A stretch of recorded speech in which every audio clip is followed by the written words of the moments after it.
In questo momento stiamo vedendo che i numeri iniziano a darci ragione, ma fortunatamente sono confortanti. Stiamo rivedendo un trend in continua crescita negli ultimi 2 anni, quindi rispetto al 20 al 21 l'anticipo della prenotazione sta tornando ad essere non ancora ai livelli pre-pandemici, però ai livelli interessanti, quindi vediamo un'occupazione già sulla stagione certamente maggiore rispetto a quella che abbiamo avuto ad oggi alla stessa data nel 2021.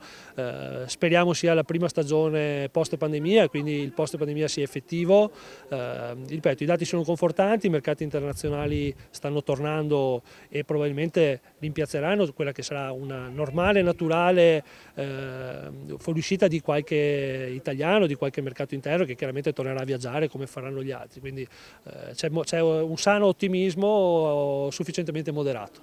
Avremo un maggio molto probabilmente difficile, un po' perché senza le festività tedesche insomma è sempre un mese un po' altalenante, certamente faremo un ottimo maggio, ma vedendo la pressione di richiesta che c'è credo che insomma sarà una stagione che ci auguriamo si protragga il più a lungo possibile, ma da numeri molto interessanti. La data ufficiale dell'avvio della stagione sulla costa, bene o male, quando sarà?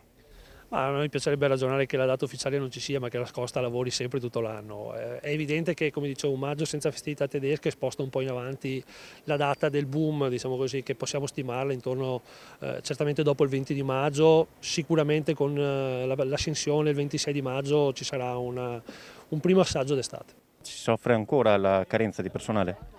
Ma mi hanno sempre insegnato che le cose non si sistemano mai da sole. Noi in questo momento stiamo anche come associazione di categoria interloquendo con la triade sindacale per cercare delle soluzioni condivise. È evidente che dobbiamo necessariamente tutti essere un po' più proattivi, cambiare un po' il paradigma con il quale ci siamo approcciati al nostro capitale umano negli anni precedenti e come professiamo oggi, dedicarci lo stesso impegno, la stessa passione che dedichiamo nel fidelizzare e ricercare i nostri clienti, farlo altrettanto con i nostri collaboratori che sono, come si vuol dire, il nostro vero capitale. Senza di loro le aziende non possono aprire.